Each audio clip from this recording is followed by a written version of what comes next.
Hello everyone, in this video we are going to cover chapter 2 polynomials class 10th mathematics from NCERT book. In this chapter we are having two main topics. The one is geometrical meaning of the zeros of the polynomial, मतलब zeros of the polynomial का geometrically क्या meaning होता है, and the second one is relationship between the zeros and the coefficients of the quadratic polynomial. सबसे पहले first topic पे बात करते हैं कि ज्योमेट्रिकली ज़ीरोज़ ऑफ पॉलिनोमियल का क्या मतलब होता है. मतलब ज़ीरो ऑफ पॉलिनोमियल हम क्लास 9th में भी पढ़ के आए थे कि वेरिएबल की ऐसी वैल्यू जिसको हम पॉलिनोमियल में पुट करें और हमारी पॉलिनोमियल की वैल्यू क्या हो जाए, ज़ीरो हो जाए. राइट अगर हमारे पास कोई लीनियर पॉलिनोमियल है तो उसमें हमें एक ही ऐसी वैल्यू मिलेगी जिसको हम पॉलिनोमियल में पुट करेंगे तो हमारी पॉलिनोमियल की वैल्यू ज़ीरो हो जाएगी. इसका मतलब लीनियर पॉलिनोमियल में सिर्फ एक ज़ीरो होती है. अगर क्वाड्रेटिक पॉलिनोमियल की बात करें तो उसमें डिग्री 2 है और अगर हम उसको स्प्लिटिंग द मिडल टर्म से सॉल्व करते हैं तो हमारे पास दो ऐसी वैल्यूज़ आती हैं. For example if I am having 6x² -x -2, अगर हम इसको स्प्लिटिंग द मिडल टर्म से सॉल्व करते हैं तो हमारे पास आएगा 6x² -4x + 3x -2. यहाँ से हमारे पास 2x कॉमन आ रहा है. This is 3x -2 plus 1 is common 3x -2. यहाँ पे हमारे पास 3x -2 is common and we are having 2x + 1. अब यहाँ पे हमारे पास x की कौन कौन सी दो वैल्यूज आ रही हैं. One is x = -2/3 and another value of x is -1/2. अब अगर आप ये दोनों वैल्यूज़ हमारी गिवन पॉलिनोमियल में पुट करोगे तो हमारे पास इसकी वैल्यूज़ क्या आ जाएंगी, पॉलिनोमियल की वैल्यू क्या हो जाएगी, इन दोनों वैल्यूज़ पे ज़ीरो हो जाएगी. राइट यहाँ पे प्लस आएगा +2/3 एंड दिस इज -1/2. अब लीनियर की बात करें तो हमारे पास ऐसी एक ज़ीरो होती है. उन्होंने बोला है कि ज्योमेट्रिकली ज़ीरोज़ का मीनिंग क्या होता है. Geometrically what we are getting from the zeros of the polynomial. Geometrically means with the help of the graph. अगर हम लीनियर पॉलिनोमियल का ग्राफ ड्रॉ करते हैं तो हमारा ग्राफ जो है वो एक्स एक्सिस को मैक्सिमम एक पॉइंट पे कट करता है और जिस पॉइंट पे कट करता है उस पॉइंट का एक्स कोऑर्डिनेट हमारा पॉलिनोमियल का क्या होता है, ज़ीरो होता है. The next one is if you are having a quadratic polynomial then its graphs are called parabolas and parabola maximum it cuts x axis at 2 points. It can touch, parabola can be of this type where it just touching the x axis. जहाँ पे parabola इस तरह से भी हो सकता है जो x axis को किसी भी पॉइंट पे कट ही नहीं करता है. अब इन तीनों केसेस में जीरोस का क्या मतलब होता है. अगर हम फर्स्ट केस की बात करते हैं इसमें पैराबोला x एक्सिस पे दो पॉइंट्स पे कट कर रहा है, means there are 2 zeros. In this case parabola सिर्फ एक पॉइंट पे टच कर रहा है, इट मीन्स ओनली 1 0. यहाँ पे पैराबोला एक्स एक्सिस को किसी भी पॉइंट पे कट नहीं कर रहा. इसका क्या मतलब है, we are having no real zeros of this quadratic polynomial. अब अगर हम बात करते हैं कोई भी ग्राफ अगर हमारे पास हो, उन्होंने किसी भी तरह से आपको ग्राफ बना के दे दिया हो, how many zeros does it have. It has how many zeros, maximum 3 zeros because its graphs intersects x axis 3 times. अब ज्योमेट्रिकली हम जीरोस फाइंड आउट कैसे कर सकते हैं. The x coordinate of the point where the graph of the polynomial intersects x axis is called the zero of the polynomial. मतलब जिस point पे हमारा ग्राफ एक्स एक्सिस को कट कर रहा है उस पॉइंट का एक्स कोऑर्डिनेट जो होगा वो हमारी पॉलिनोमियल का क्या होगा, ज़ीरो होगा. फॉर एग्जाम्पल अगर हम इस इक्वेशन की बात करें तो मान लो ये इसको कट कर रहा है 1,0 पे. ये पॉइंट है हमारे पास 5,0 और ये पॉइंट है हमारे पास -3,0. तो अगर मैं आपको पूछूं कि इस पॉलिनोमियल के ज़ीरोज़ कौन कौन से हैं तो ज़ीरोज़ कौन से हैं. The x coordinate of the point where the graph cuts x axis. Here we are having first zero is -3 then 1 then 5. 3 points पे ग्राफ जो है वो एक्स एक्सिस को कट कर रहा है. इन तीनों पॉइंट्स के जो एक्स कोऑर्डिनेट्स हैं वो हमारी पॉलिनोमियल के क्या होंगे, ज़ीरोस. राइट तो इस टॉपिक के बेस पे आप अपनी फर्स्ट एक्सरसाइज कंप्लीट कर सकते हैं जिसमें आपके पास डिफरेंट टाइप के ग्राफ्स बना के दे रखे हैं उन्होंने और आपको फाइंड आउट करना है कि जो पॉलिनोमियल्स हैं, गिवन पॉलिनोमियल्स हैं, उनकी कितनी ज़ीरोस हैं. As many as times the graph cuts x axis, the same number of zeros will be there. Right. जितनी बार ग्राफ एक्स एक्सिस को कट करेगा, एक्स एक्सिस को, वाई एक्सिस को नहीं, एक्स एक्सिस को कट करेगा, उतनी ही पॉलिनोमियल की क्या होंगी, ज़ीरोज़ होंगी। अगर 2 बार कट करेगा तो 2 ज़ीरोज़ होंगी, अगर 1 बार कट करेगा तो 1 ज़ीरो होगी, चाहे 1 बार टच करेगा तो भी 1 ज़ीरो होगी, अगर 3 बार कट करेगा तो 3 ज़ीरोज़ होंगी। और अगर हमें ज़ीरोज़ फाइंड आउट करनी है तो उसके लिए हमें क्या करना पड़ेगा, the x coordinate of the point where the graph cuts x axis. जिस पॉइंट पे ग्राफ एक्स एक्सिस को कट कर रहा है उसका एक्स कोऑर्डिनेट जो होगा वो हमारी पॉलिनोमियल की क्या होगी, ज़ीरो होगी। धीरे धीरे जब हम एक्स्ट्रा क्वेश्चंस करेंगे इस चैप्टर के तो इस कॉन्सेप्ट को थोड़ा और डिटेल से पढ़ेंगे। अब नेक्स्ट टॉपिक की बात करते हैं, relationship between the zeros and the coefficients of the quadratic polynomial. Quadratic polynomial के ज़ीरोज़ और कोफिशिएंट्स में क्या रिलेशनशिप होता है। चलिए स्टार्ट करते हैं ये वाला टॉपिक। अब इस टॉपिक में हम पढ़ेंगे कि जो कोई पॉलिनोमियल होती है उसके ज़ीरोज़ और इसके कोफिशिएंट्स में क्या रिलेशनशिप होता है। फॉर एग्जांपल अगर हम लीनियर पॉलिनोमियल की बात करते हैं, the standard form of the linear polynomial is ax plus b। This is our standard form of linear polynomial where a can't be equal to 0। अगर मैं बोलूँ कि व्हाट इज इट्स ज़ीरो, तो आप इसको ज़ीरो के साथ इक्वेट करोगे, ax plus b is equal to 0 and x will be minus b upon a। और अगर आप इसको इसके कोफिशिएंट्स के साथ रिलेट करोगे तो ये हमारे पास आएगा minus, this is constant term divided by coefficient of x।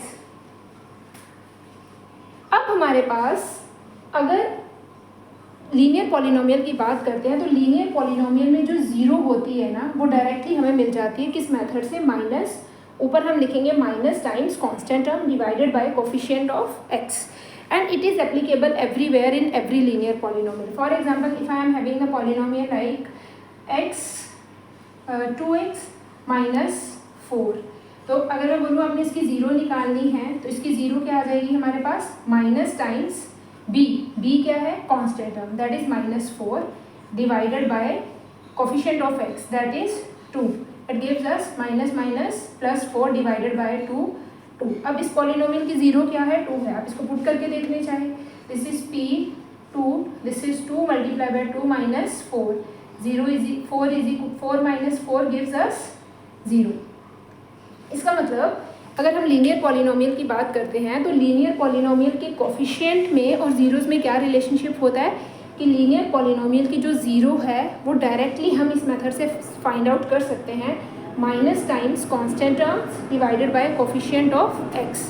अब हम ढूंढेंगे कि क्या जो हमारे पास क्वाड्रेटिक पॉलिनोमियल होती है या क्यूबिक पॉलिनोमियल होती है उसमें भी ज़ीरोज़ और कोफिशिएंट्स में कोई रिलेशनशिप बनती है। अगर उसमें रिलेशनशिप बनती है तो कितनी रिलेशनशिप्स बनती हैं और वो रिलेशनशिप्स हम कैसे फाइंड आउट कर सकते हैं। हमने क्लास 9th में ये भी पढ़ा था कि अगर हमारे पास कोई क्वाड्रेटिक पॉलिनोमियल है तो by splitting the middle term we can find out its zeros. अब क्लास 10th में क्या है, इसी टॉपिक का इन्वर्स प्रोसेस है, मतलब हमें ज़ीरोज़ दी होंगी और हमें ज़ीरोज़ से क्या बनानी है, पॉलिनोमियल बनानी है। पहले हम क्लास 9th वाला करेंगे और उसी को रिवर्स प्रोसेस में फिर सॉल्व करके देखते हैं। स्टार्ट करते हैं एक क्वाड्रेटिक पॉलिनोमियल से। Let us consider a quadratic polynomial x square plus 7x plus 12। अब इसको स्प्लिटिंग द मिडल टर्म से सॉल्व करें, हमारे पास बनेगा x स्क्वायर प्लस 4x प्लस 3x प्लस 12। Now we have to make grouping, x you can take common, x plus 4 plus 3 you can take common, x plus 4. Now x plus 4 is the common factor and the another factor will be x plus 3. This is the factorized form of the given polynomial. अब अगर हमने इनकी zeros निकालनी हो तो हमें इन factors को zero के साथ क्या करना पड़ता है, इक्वेट करना पड़ता है। The first zero will be x is equal to minus 4 and another zero will be x is equal to minus 3. There are two zeros, right, -4 and -3। अब अगर मैं बोलूँ कि मेरे पास एक क्वाड्रेटिक पॉलिनोमियल की 2 ज़ीरोज़ गिवन है तो क्या आप उससे पॉलिनोमियल निकाल के बता सकते हैं। For example find out the quadratic polynomial who zeros are x is equal to 2 and x is equal to 5। तो अब आपको क्या बनाना है, इस प्रोसेस का अब आपने इन्वर्स प्रोसेस करना है। तो क्या करेंगे, सबसे पहले ये ज़ीरोज़ दे रखी हैं, हम इनसे फैक्टर्स बनाएंगे। Factors will be x minus 2 and x minus 5। अब आप इन दोनों फैक्टर्स को मल्टीप्लाई करोगे बाय यूजिंग डिस्ट्रीब्यूटिव प्रॉपर्टी। पहले x के साथ x multiply by x minus 5, फिर -2 के साथ -2 multiply by x minus 5। Again distributive x square minus 5x minus 2x plus 10, you will get x square minus 7x plus 10। ये हमारे पास एक quadratic polynomial आ गई जिसकी जीरोस हैं x इज इक्वल टू 2 और x इज इक्वल टू 5। ये सब हम 9th में पढ़ के आए थे। अब ये वाला सारा प्रोसेस हम किस में पढ़ेंगे, 10th में पढ़ेंगे कि अगर हमें जीरोस गिवन हो तो हम उससे अपनी क्वाड्रेटिक पॉलिनोमियल कैसे बना सकते हैं। अब आप मुझे एक बात बताओ कि क्या ये सिर्फ एक ही ऐसी पॉलिनोमियल है जिसकी जीरोस 2 और 5 हैं, क्या हमारे पास और भी ऐसी पॉलिनोमियल्स हो सकती हैं जिसकी जीरोस 2 और 5 होंगी? Actually, we are having infinite many such polynomials whose zeros are 2 and 5. आप इस पॉलिनोमियल को किसी भी नंबर से मल्टीप्लाई कर दें, आप इस पॉलिनोमियल को 2 से मल्टीप्लाई करें, आपके पास एक नई पॉलिनोमियल आएगी, बट उसकी जीरोस क्या आएंगी, 2 और 5। अगर आप इसको 12 से भी मल्टीप्लाई करोगे तो भी जो हमारे पास पॉलिनोमियल बनेगी उसकी जीरोस 2 और 5 ही रहेंगी, राइट। इसका मतलब आप यहाँ पे किसी भी जिसको कहते हैं नंबर से मल्टीप्लाई कर सकते हैं। जब आप किसी भी नंबर से इस पॉलिनोमियल को मल्टीप्लाई करोगे तो आपके पास एक नई पॉलिनोमियल आएगी, but zeros will remain same. ऐसी हमारे पास ये वाला क्वेश्चन भी बोर्ड के पेपर में बहुत बार आता है। आपको 2 जीरोस दी होती हैं और पूछा जाता है कि ये वाली जीरोस की आप कितनी पॉलिनोमियल्स बना सकते हैं, मतलब x इज इक्वल टू 2 और x इज इक्वल टू 5 कितनी पॉलिनोमियल्स की जीरोस हो सकती हैं। तो answer will be infinite many polynomials की एक पॉलिनोमियल ऐसी नहीं होगी जो हमने बनाई है। आप इसको किसी भी नंबर से मल्टीप्लाई कर दोगे तो आपके पास एक नई पॉलिनोमियल आएगी, but zeros will remain same. तो इसका मतलब हमारे पास ऐसी इनफिनाइट मैनी पॉलिनोमियल्स होती हैं। अब हमने रिलेशनशिप बनाना है जीरोस और कोफिशिएंट के बीच में। अब आपको ये मेथड थोड़ा सा समझ में आ गया होगा। अब हम ये सारा प्रोसेस करते हैं वेरिएबल्स के साथ। Let's start. As we know that ax square plus bx plus c, this is the standard form of the quadratic polynomial where a can't be 0। अब इसकी 2 जीरोस होती हैं, let alpha and beta are its 2 zeros, right. हमें पता है कि ये quadratic polynomial है और इसकी 2 जीरोस हैं। जो पॉलिनोमियल की डिग्री होती है उसकी उतनी ही जीरोस होती हैं। अगर डिग्री 1 है तो 1 जीरो, अगर डिग्री 2 है तो 2 जीरोस मैक्सिमम, अगर डिग्री 3 है तो 3 जीरोस मैक्सिमम। बट आप हायर क्लासेस में पढ़ोगे एक्चुअल में जितनी पॉलिनोमियल की डिग्री होती है उतनी ही उसकी जीरोस होती हैं। अब हम बात करते हैं यहाँ पे क्वाड्रेटिक पॉलिनोमियल की ax square plus bx plus c। अगर इसकी डिग्री 2 है तो इसकी जीरोस भी कितनी है, 2, अल्फा एंड बीटा। अब हम इनके बीच में रिलेशनशिप बना रहे हैं। किसके बीच में, relationship between zeros and the coefficients of the quadratic polynomial. अब हम उसी प्रोसेस से स्टार्ट करेंगे जब हमारे पास जीरोस गिवन है और हमें पॉलिनोमियल फाइंड आउट करनी है। अगर हमें जीरोस गिवन है तो x की एक वैल्यू हमें अल्फा गिवन है, दूसरी वैल्यू हमें x की कितनी गिवन है, बीटा। अब यहाँ से हम जीरोस कैसे बना सकते हैं, the zeros of the polynomial will be x minus alpha and x minus beta. अगर हम इन दोनों को मल्टीप्लाई करेंगे तो हमारे पास सेम यही पॉलिनोमियल बनेगी ax plus bx plus c। But अभी हमने डिस्कस किया था जैसे कि अगर मैंने पॉलिनोमियल ली थी जिसकी जीरोस थी 2 और 5, है ना, तो हमने देखा था कि ऐसी बहुत सारी पॉलिनोमियल्स हो सकती हैं। इनफिनाइट मैनी पॉलिनोमियल्स हमारे पास ऐसी हो सकती हैं जिनकी जीरोस 2 और 5 हो सकती हैं। इसका मतलब हमने क्या बोला था वहाँ पे कि हम इसको किसी भी नंबर से मल्टीप्लाई कर देंगे तो हमारे पास एक नई पॉलिनोमियल आएगी, बट जीरोस क्या रहेंगी, सेम। अब हमने यहाँ पे वो नंबर क्या लेट कर लिया, k। हमने इस पॉलिनोमियल को k से मल्टीप्लाई कर दिया। k can be any number जिसको आप इस पॉलिनोमियल से मल्टीप्लाई करोगे तो जो भी इस पॉलिनोमियल की जीरोस हैं और इस पॉलिनोमियल की जीरोस हैं वो क्या रहेंगी, सेम रहेंगी। अब हम इन दोनों को अंदर मल्टीप्लाई करते हैं, we will get x square minus beta x minus alpha x plus alpha beta is equal to a x square plus b x plus c. अब इन दोनों में से हम x को क्या ले सकते हैं, कॉमन ले सकते हैं और माइनस को भी बाहर निकाल सकते हैं। एक्स स्क्वायर माइनस बाहर आ गया, अंदर कितना बचा, beta plus alpha. And we can also write it as alpha plus beta multiply by x, x दोनों में से कॉमन आ गया, माइनस का साइन भी कॉमन आ गया, plus alpha beta is equal to a x square plus b x plus c. अब हम क्या करेंगे, अब हम पहले k को अंदर मल्टीप्लाई कर देते हैं और k को मल्टीप्लाई करने के बाद हम दोनों साइड के एक्स स्क्वायर के कोफिशिएंट्स को आपस में कंपेयर करेंगे, x के कोफिशिएंट्स को आपस में कंपेयर करेंगे और कांस्टेंट टर्म्स को आपस में कंपेयर करेंगे। देखते हैं क्या रिलेशनशिप्स बन के आती हैं। k को अंदर मल्टीप्लाई करेंगे तो we will get k x square, जब k इसके साथ मल्टीप्लाई होगा तो we will get k multiply by alpha plus beta into x plus k alpha beta is equal to a x square plus b x plus c.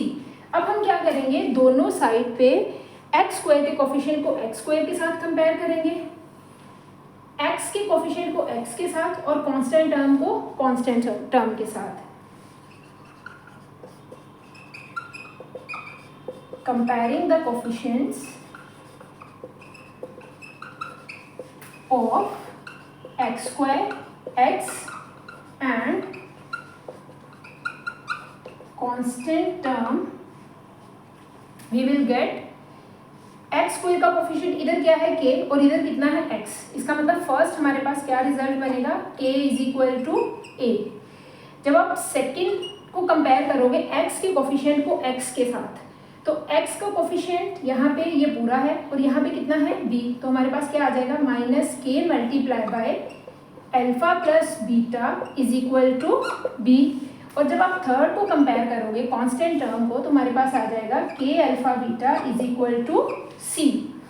अब ये जो values हमारे पास आई हैं, अब इनसे हम बनाएंगे क्वाड्रेटिक पॉलिनोमियल के रिलेशनशिप्स। जितनी ज़ीरोज़ होती हैं उतने ही रिलेशनशिप्स बनते हैं। लीनियर में हमारे पास एक ज़ीरो थी तो हम उस ज़ीरो को डायरेक्टली कोफिशिएंट की हेल्प से फाइंड आउट कर सके थे, राइट। अब इसमें हमारे पास दो ज़ीरोज़ हैं और दो रिलेशनशिप्स बनती हैं। चलिए इसको सॉल्व करते हैं और देखते हैं कौन कौन सी रिलेशनशिप्स हैं।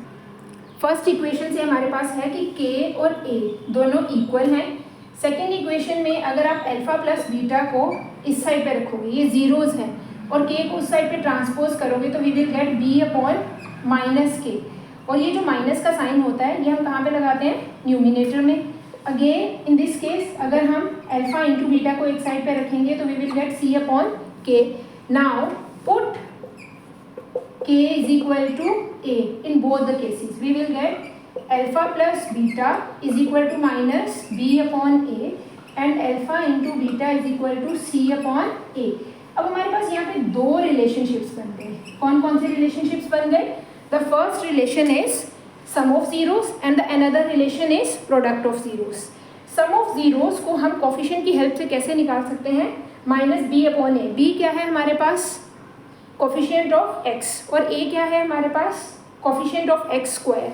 मतलब सम ऑफ जीरोस हमारे पास किसके इक्वल आ जाएगा, minus coefficient of x upon coefficient of x square. और product of zeros that is alpha into beta, ये किसके इक्वल आ जाएगा, constant term upon coefficient of x square. इस तरह से हमारे पास क्वाड्रेटिक पॉलिनोमियल में हम उसकी सारी डेरिवेशन करके हमने यहाँ से दो रिलेशनशिप्स निकाले हैं जीरोस और कोफिशिएंट्स के बीच में। फर्स्ट रिलेशन है सम ऑफ जीरोस, वो किसके इक्वल होता है, minus coefficient of x upon coefficient of x square minus b upon a, and the another is alpha into beta that is c upon a, constant term upon coefficient of x। अब हमने क्या पढ़ लिया कि जो linear polynomial होती है उसमें सिर्फ एक रिलेशन बनता है और वो जीरो हमारे पास डायरेक्ट ही आ जाती है, x is equal to minus b upon a. ऊपर क्या रहता है, कोफिशिएंट ऑफ कांस्टेंट टर्म, और नीचे क्या रहता है, coefficient of x, right, minus का साइन साथ में। और हमारे पास इसमें हमने पढ़ा हमारे पास दो रिलेशनशिप्स बनती हैं, one is sum of zeros that is alpha plus beta, और वो किसके इक्वल होता है, माइनस बी अपॉन ए के। दूसरा हमने क्या पढ़ा, product of zeros that is alpha into beta that is c upon A.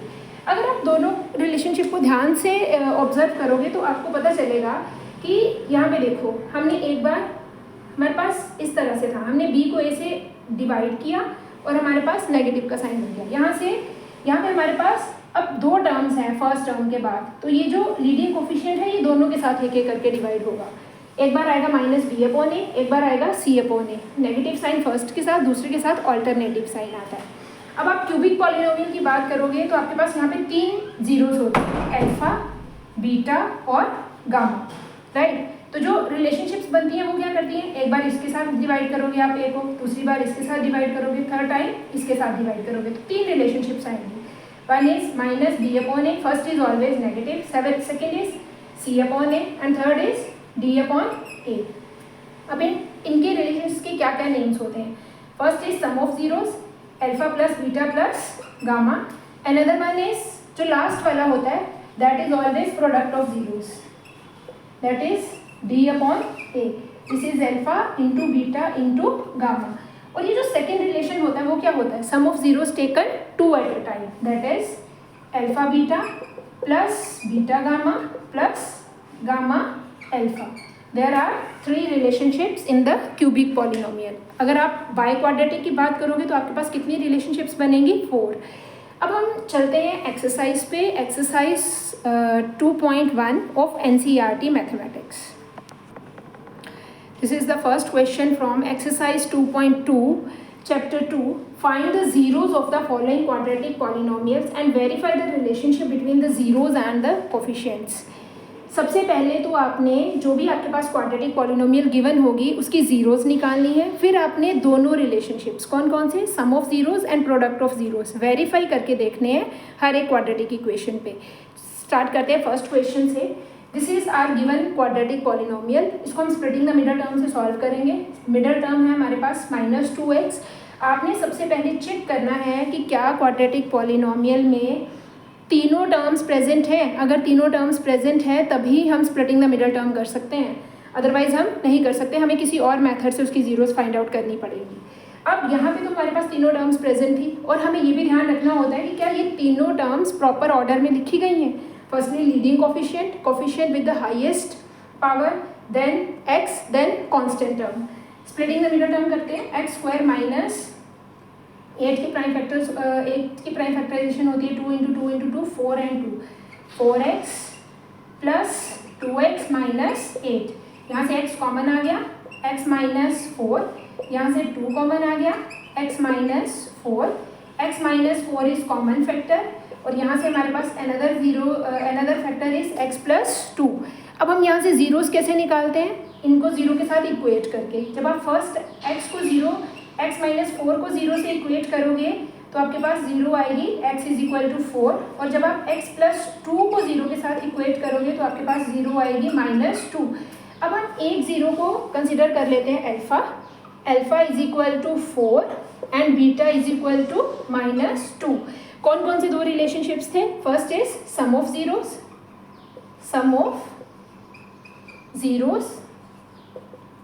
Zeros find out करते हैं, अल्फा प्लस बीटा। अल्फा हमारे पास है 4 और बीटा हमारे पास कितना है -2। जब हम इन दोनों का सम करेंगे तो हमारे पास आएगा 2/2, सम is 2 only, right. 4 minus 2 is 2। अब हम चेक करते हैं कि हमारे पास ये जो a, b और c की वैल्यू, अगर हम यहाँ से a की वैल्यू निकालेंगे तो कितनी आएगी, हमने इसको स्टैंडर्ड फॉर्म के साथ कंपेयर करना है, ax² plus bx plus c। तो हमारे पास जो a की वैल्यू रहेगी वो रहेगी 1, b की वैल्यू रहेगी -2 और c की वैल्यू रहेगी -8। अब सम ऑफ जीरोस हमने किसके इक्वल बताया था, -b/a के। तो चेक करो क्या ये इसके इक्वल है। Sum of zeros is equal to -b/a, -2 divided by a is 1, तो माइनस प्लस, तो ये दोनों क्या आ गए, इक्वल आ गए। Sum of zeros alpha plus beta is equal to -b/a and hence verified.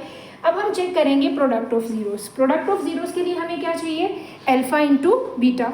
अब हम अल्फा इंटू बीटा की वैल्यू निकाल के देखते हैं। Let's find out alpha into beta. Alpha into beta हमारे पास क्या है, product of zeros, this is product of zeros और जीरोस कौन कौन सी थी आपके पास, 4 मल्टीप्लाई बाय -2, तो ये किसके इक्वल आ गया हमारे पास, -8। अब हमें चेक करना है कि क्या ये c अपॉन ए के इक्वल होता है। c क्या है हमारे पास, कांस्टेंट टर्म, और a क्या होता है, कोफिशिएंट ऑफ x। तो चेक करके देखो c अपॉन ए की वैल्यू कितनी आ रही है आपके पास, -8/1, तो दे बोथ आर इक्वल। इसका मतलब हमारे पास जो ये रिलेशनशिप है ये क्या हो गया, वेरीफाई हो गया। सम ऑफ जीरोस हमने यहाँ पे जीरोस की हेल्प से निकाला और यहाँ पे किसकी हेल्प से निकाला, कोफिशिएंट की हेल्प से, और दोनों के आ गए आपस में इक्वल आ गए, 2 और 2। प्रोडक्ट ऑफ जीरोस यहाँ पे हमने जीरोस की हेल्प से निकाला 4 मल्टीप्लाई बाय -2, और यहाँ पे हमने कोफिशिएंट्स की हेल्प से निकाला c अपॉन a, और दोनों की वैल्यू कितनी आ गई, -8 and -8। It means hence verified. चलिए नेक्स्ट क्वेश्चन करते हैं। Let's do second question. We are having 4s² - 4x + 1। इसमें भी स्प्लिटिंग द मिडल टर्म हो जाएगी, 4s² - 2s - 2s + 1। अब grouping, what is common, 2s is common, यहाँ पे क्या बच गया, x - 1, और यहाँ से क्या कॉमन आ रहा है, this is 1 minute, here we are having, यहाँ पे हमने 2s कॉमन लिया तो हमारे पास 2s बचेगा, और यहाँ पे हमें आ रहा 1 ही कॉमन आएगा, 1 के सिवा और कुछ कॉमन नहीं है, तो वी आर हैविंग 2s - 1। अब दोनों में से 2s - 1 कॉमन फैक्टर आ गया, और अंदर कितना बच गया, 2s - 1।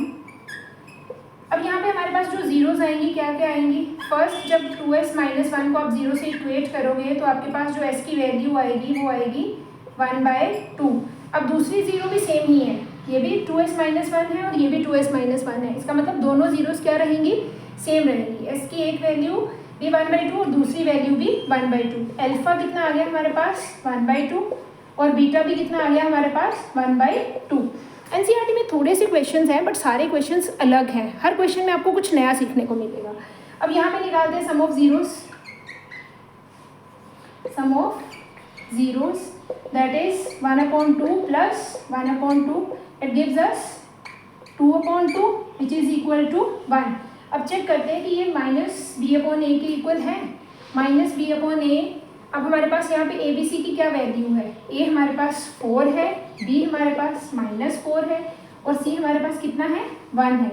तो इसकी वैल्यू हम चेक करेंगे।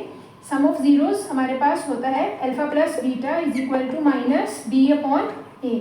पुट करते हैं इसकी value, -4/4, minus minus plus, this is 4/4 which is equal to 1। इसका मतलब सम ऑफ जीरोस की वैल्यू यहाँ पे जीरोस की हेल्प से कितनी आ गई, 1, और यहाँ पे कोफिशिएंट्स की हेल्प से भी कितनी आ गई, 1। इसका मतलब ये दे बोथ आर इक्वल। अब निकालिए product of zeros. Product of zeros होता है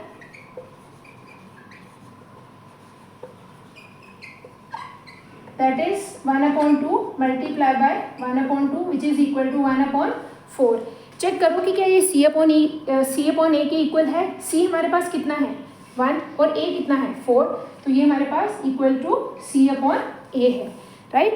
तो इस तरह से हमारे रिजल्ट क्या हो जाता है, वेरीफाई हो जाता है। Let's do the next question. अब ये थर्ड क्वेश्चन देखिए, इस क्वेश्चन में क्या किया इन्होंने पहले तो हमें इन तीनों को प्रॉपरली अरेंज करना पड़ेगा प्रॉपर ऑर्डर में। मिडल टर्म कौन सी होती है, -7x। कुछ बच्चे क्वेश्चन को ध्यान से देखते नहीं हैं और सीधा ही स्प्लिट करना शुरू कर देते हैं। आपको सबसे पहले देखना है कि जो स्टेटमेंट हमें दिया गया है क्या वो प्रॉपर ऑर्डर में है, जो पॉलिनोमियल हमें गिवन है। We have to write it as 6x² - 7x - 3। ये जो x वाली टर्म होती है इसको हम मिडल टर्म बोलते हैं, और हमें इसको स्प्लिट करना होता है। यहाँ पर उन्होंने कॉन्स्टेंट टर्म पहले लिख दी थी। टर्म को जब भी हम अपने प्लेस से इंटरचेंज करेंगे तो टर्म का जो साइन होता है उसके आगे होता है, वो साइन टर्म के साथ ही मूव करता है। तो अब हमारे पास ये बन गया 6x² - 7x - 3। अब यहाँ पे हम इसकी स्प्लिटिंग द मिडल टर्म करेंगे तो we are having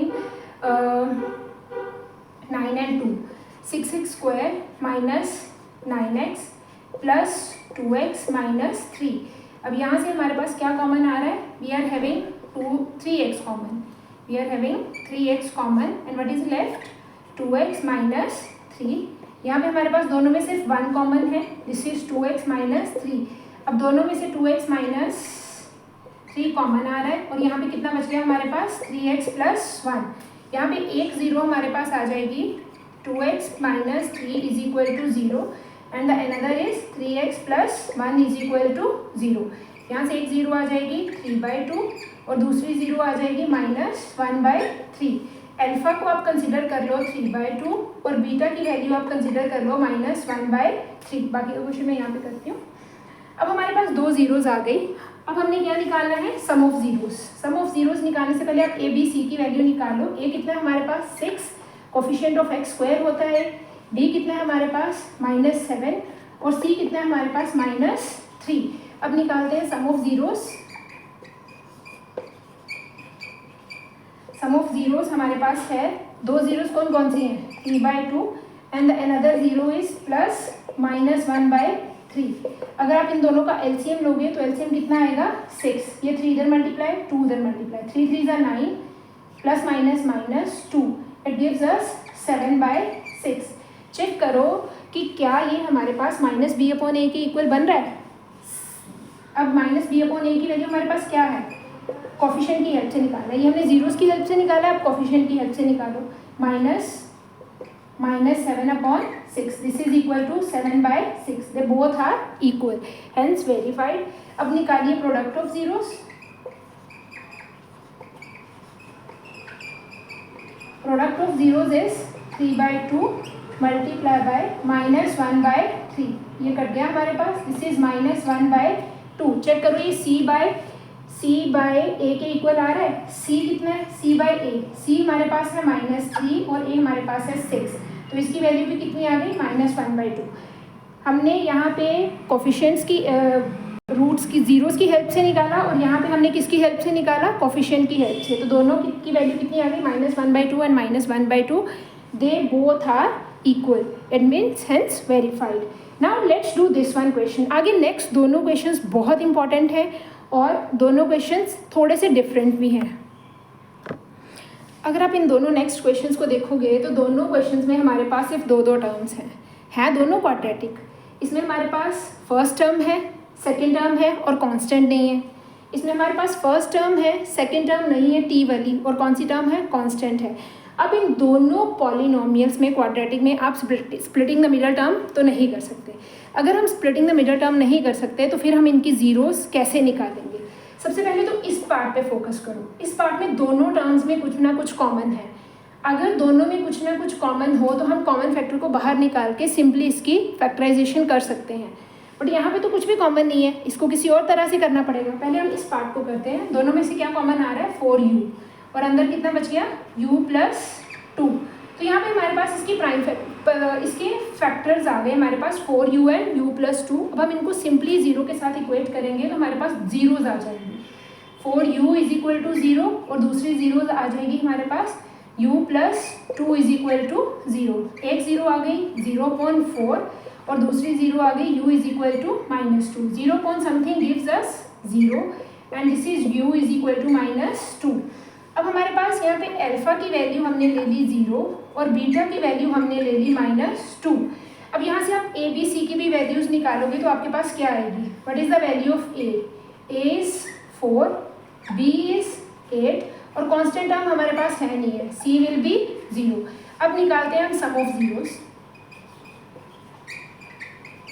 some of zeros हमारे पास आ गया 0 प्लस -2, तो minus minus minus plus minus, तो दिस इज इक्वल टू -2।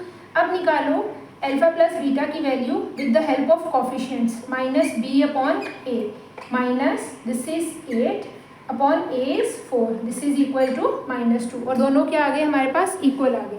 अब निकालिए product of zeros. Product of zeros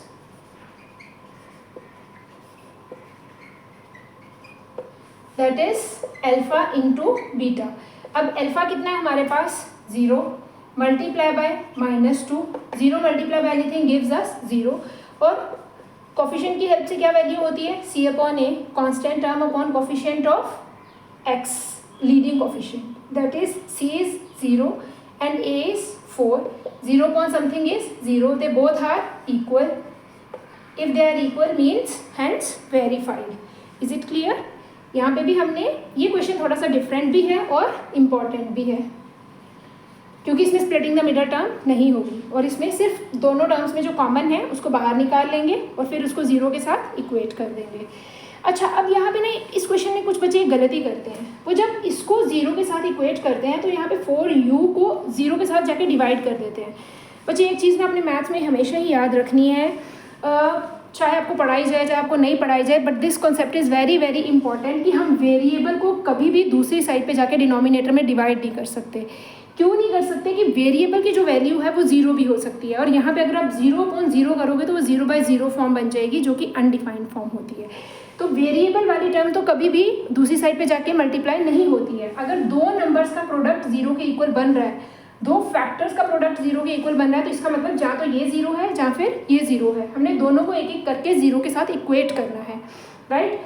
अगर आप इसको डिवाइड कर दोगे तो फिर आपको लगेगा कि u की a की वैल्यू है -2। अब क्वेश्चन कैसे होगा, आपने कॉन्सेप्ट ही पीछे से गलत कर दिया, राइट। चलिए अब ये वाला क्वेश्चन करते हैं। अब इस क्वेश्चन में तो हमारे पास मिडल टर्म ही नहीं है, हमारे पास सिर्फ लीडिंग टर्म है यहाँ पे t² वाली, और कांस्टेंट टर्म है। तो जो t वाली टर्म है वो बीच में से एब्सेंट है, तो यहाँ पे भी हम स्प्लिटिंग द मिडल टर्म तो नहीं कर सकते। अब हम क्या करेंगे, इसमें तो हमारे पास कुछ कॉमन भी नहीं निकल रहा। अब आप मुझे एक ऐसा नंबर बताओ जिसका आप स्क्वायर करोगे तो आपके पास 15 बन जाएगा। क्यों? क्योंकि हम यहाँ पे फिर a² - b² की आइडेंटिटी बना सकते हैं, और a² - b² की आइडेंटिटी होती है a - b multiply by a + b। तो यहाँ से हमें दो फैक्टर्स इसके मिल जाएंगे। अब आप बताओ कि अब कौन से नंबर का स्क्वायर करोगे तो आपके पास 15 आ जाएगा, दैट इज़ √15। मतलब this one can be written as t² - √15 का होल स्क्वायर। अब ये बन गया हमारे पास a² - b²। तो यहाँ पे हमारे पास दो फैक्टर्स बनेंगे, t - √15 और दूसरा फैक्टर बनेगा t + √15। अब ये जो दो फैक्टर्स हैं इनको आप एक एक करके 0 के साथ इक्वेट करोगे तो आपके पास यहाँ पे दो ज़ीरोज़ आ जाएंगी। पहले आप इक्वेट करोगे t - √15 = 0, और फिर आप करोगे t + √15 = 0। तो यहाँ से हम दोनों ज़ीरोज़ निकालते हैं, फिर रिलेशनशिप फाइंड आउट कर। अब यहाँ से एक t की वैल्यू कितनी आ गई आपके पास, ये -√15 जब उस साइड पे जाएगा तो +√15 बन जाएगा, और ये वाला +√15 जब उस साइड पे जाएगा तो -√15 बन जाएगा। अल्फ़ा की वैल्यू आ गई +√15 और बीटा की वैल्यू आ गई -√15। यहाँ पे ये हमारे पास दो ज़ीरोज़ आ गई, one is +√15 and another one is -√15। अब ये जो दोनों वैल्यूज़ आई हैं उसके साथ हम ABC की वैल्यू भी निकाल लेते हैं। A क्या है यहाँ पे, leading coefficient, that is coefficient of t² 1। B वाली तो टर्म ही नहीं है, t वाली, तो B तो 0 हो गया, और C हमारे पास कितना है, -15 है, कांस्टेंट टर्म। अब निकालिए sum of zeros. Sum of zeros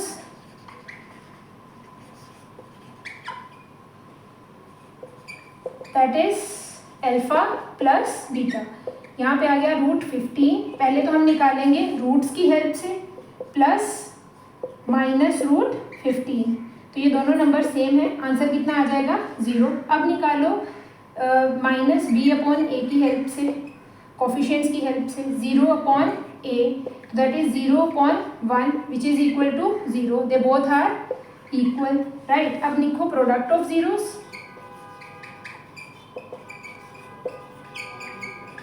product of zeros होता है alpha multiply by beta. What is alpha? Alpha is +√15 and beta is -√15, plus into minus √15 into √15 gives us 15। तो प्रोडक्ट ऑफ ज़ीरोज़ कितना आ गया, -15। अब check करते हैं हम C/a की हेल्प से। C कितना है हमारे पास, -15, और a कितना है हमारे पास, 1। तो दिस इज इक्वल टू -15। ये भी -15, ये भी -15। ये हमने किसकी हेल्प से निकाला था, कोफिशिएंट्स की हेल्प से।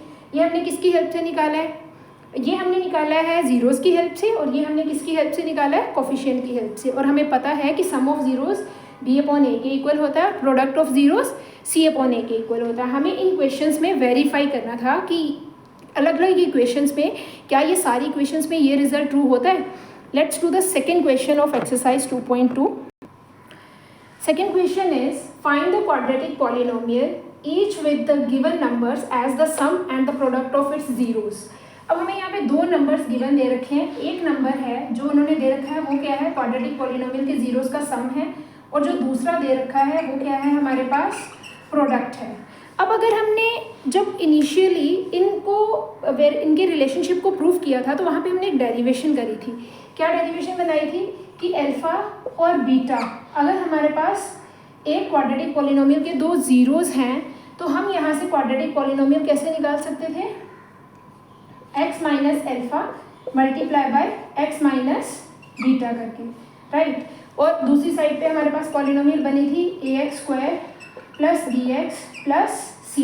हमने बोला था इसको हम किसी भी नंबर से मल्टीप्लाई करेंगे तो ज़ीरोज़ तो सेम ही रहेंगी, राइट। फिर उसके बाद हमारे पास जब हमने इसको सिंप्लीफाई कर लिया था तो हमारे पास यहाँ पे एक इक्वेशन बनी थी x² minus alpha plus beta x plus alpha beta.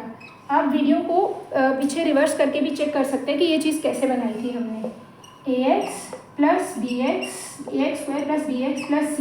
अब इस चीज़ से हमें क्या रिजल्ट मिलता है कि अगर हमारे पास किसी पॉलिनोमियल के सम ऑफ ज़ीरोज़ और प्रोडक्ट ऑफ ज़ीरोज़ है तो वहाँ से हम सीधी पॉलिनोमियल भी बना सकते हैं। कैसे बना सकते हैं, हम इस जगह पे सम पुट कर देंगे, इस जगह पे प्रोडक्ट पुट कर देंगे तो हमारे पास डायरेक्ट पॉलिनोमियल बन जाएगी। और यहाँ पे के लगाना ज़रूरी होता है क्योंकि सिर्फ ऐसी एक ही पॉलिनोमियल नहीं होगी, ऐसी बहुत सारी पॉलिनोमियल्स होंगी, right.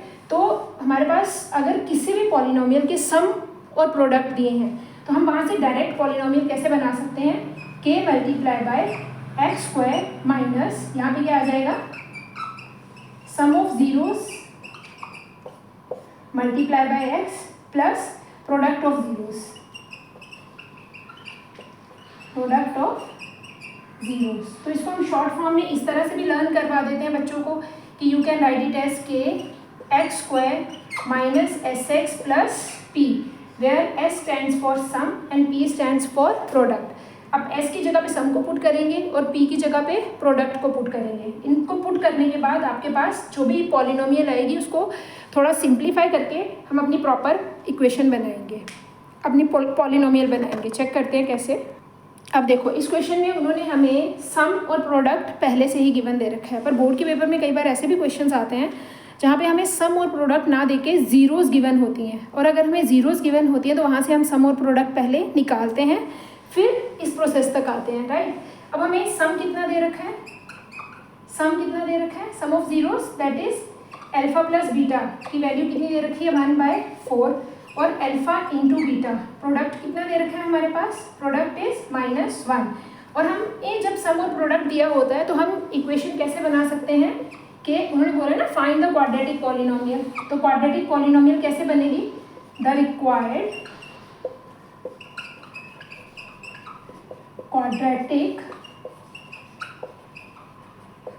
Polynomial is k multiply bye x² minus sx plus p। यहाँ पे सम, यहाँ पे product, k multiply bye x²। अभी मैं आपको k के बारे में भी बताऊंगी कि इसका क्या करना होता है। हमने माइनस सम की जगह पे कितना आ गया 1/4x और प्रोडक्ट की जगह पे कितना आ गया -1। अब आप देखो हमारे पास यहाँ पे डिनोमिनेटर में k है मिडिल टर्म के, हमें इस डिनोमिनेटर को ख़त्म करना होता है। अब इसको ख़त्म करने का क्या तरीका है, सबसे पहले तो हम यहाँ पे एलसीएम लेंगे।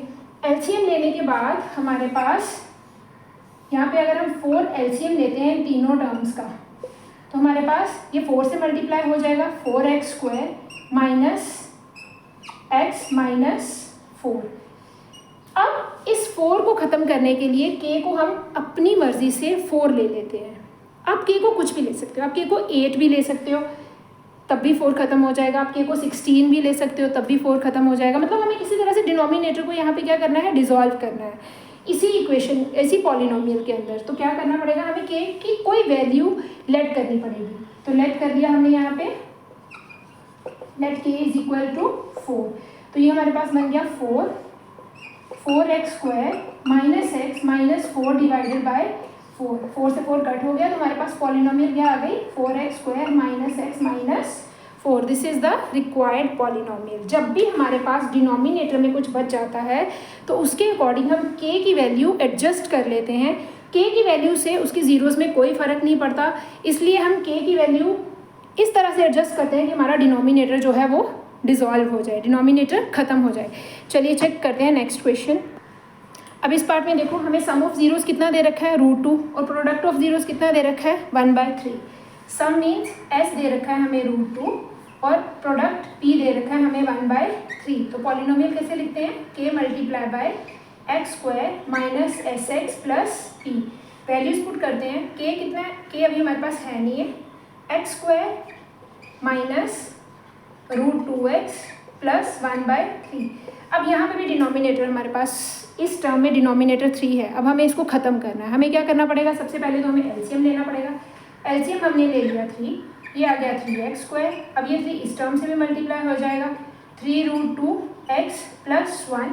अब हमें k की वैल्यू कितनी ले कि ये 3 ख़त्म हो जाए। अब k की वैल्यू 3 ले लें, 9 ले लें, 15 ले लें, कुछ भी ले सकते हैं। तो हमने यहाँ पे k की वैल्यू कितनी ले ली, लेट k = 3। तो k की वैल्यू 3 लेने से ये दोनों खत्म हो गए और ये हमारे पास रिक्वायर्ड पॉलिनोमियल आ गया, राइट। अब ये वाला करते हैं। यहाँ पे हमारे पास सम कितना दे रखा है 0 और प्रोडक्ट दे रखा है √5। अब हम पॉलिनोमियल बनाएंगे k multiply bye x² minus sx plus p। ये आ जाएगा k multiply bye x² minus 0x plus √5। अब ये आ जाएगा k x² प्लस √5। 0 वाली टर्म तो हमारे पास ख़त्म ही हो जाएगी। अब यहाँ पे आपको माइंड में आएगा कि k की वैल्यू क्या लेनी है। अब यहाँ पे k 1 ले सकते हैं, कोई प्रॉब्लम नहीं है। अब यहाँ पे k को छोड़ भी सकते हैं। अगर हम यहाँ पे k को 1 ले लेते हैं तो हमारे पास इक्वेशन क्या आ जाएगी x² plus √5, right. But k should be non zero. k आप 0 नहीं ले सकते, तब तो सारा कुछ ही 0 हो जाएगा ना। तो k should be non zero. तो यहाँ पे k की वैल्यू आप 1 ले सकते हैं। तो ये हमारे पास रिक्वायर्ड पॉलिनोमियल आ जाएगी। ये वाला क्वेश्चन करते हैं। यहाँ पे हमारे पास सम दे रखा है 1 और प्रोडक्ट कितना दे रखा है 1। तो इक्वेशन आ जाएगी k x² minus sx plus p। तो k x² minus 1, this is x, p की जगह पे भी कितना आ गया 1। यहाँ पे भी आप k की वैल्यू 1 ले लो क्योंकि डिनोमिनेटर में हमारे पास सिर्फ 1 ही है। तो this is x² minus x plus 1 is the required quadratic polynomial. Next 2 questions will be like this. Let's do this one, 5th part. सम कितना दे रखा है हमें -1/4 और प्रोडक्ट दे रखा है हमें 1/4। पुट करते हैं k x² minus sx plus p में। हमारे पास आ जाएगा k x² minus 1/4x plus 1/4। अब यहाँ पे डिनोमिनेटर है, हमें एलसीएम लेना पड़ेगा। हमने यहाँ पे k एलसीएम हमारे पास आ गया 4, इसमें भी 4 है, इसमें भी 4 है, इसमें डिनोमिनेटर 1 है। तो ये 4 इधर मल्टीप्लाई हो जाएगा, ये आ जाएगा 4x² माइनस x प्लस 1। और k की वैल्यू हमारे पास कितनी लेनी है आप 4। Let k = 4। This is 4x² minus x plus 1 divided by 4। ये 4 से 4 खत्म हो जाएगा। 4x² minus x plus 1 is our required quadratic polynomial. अब ये वाला क्वेश्चन है हमारे पास, इसमें सम कितना दे रखा है 4 और प्रोडक्ट दे रखा है 1। तो इक्वेशन बन जाएगी k bracket x² minus sx plus p। s stands for sum, p stands for product. x² minus 4x plus 1। अब इसमें भी k की वैल्यू 1 ही आ जाएगी। तो हमारे पास k आ जाएगा 1 और इक्वेशन पॉलिनोमियल आ जाएगी x² माइनस 4x प्लस 1। और जो क्वेश्चंस हमें पेपर में आते हैं उसमें हमें यहाँ पे तो सम और प्रोडक्ट हमें डायरेक्ट दे रखा था, बट उसमें हमें क्या दे रखा होता है, उसमें हमें ज़ीरोज़ दे रखी होती हैं। अगर ज़ीरोज़ दे रखी होंगी तो कई बच्चे तो उसमें क्या करते हैं, डायरेक्टली ज़ीरोज़ को ही यहाँ पे सम और प्रोडक्ट की जगह पे यूज़ कर लेते हैं।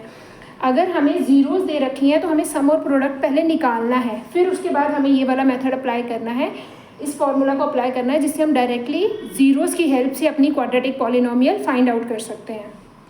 x² k multiply bye x² minus sx plus p। Hope you understand. इसमें अगर हम जो हमारी आगे नेक्स्ट वीडियोज़ रहेंगी उसमें हम इसके एक्स्ट्रा क्वेश्चंस कवर करेंगे और आरटी से क्वेश्चंस कवर करेंगे, एनसीईआरटी एग्जाम्पलर से क्वेश्चंस कवर करेंगे और प्रीवियस ईयर के बोर्ड के पेपर्स के क्वेश्चंस कवर करेंगे। Thank you, hope you understand. अगर आपको कोई भी क्वेश्चन समझ में नहीं आया है तो आप कमेंट में लिख सकते हैं। Thank you.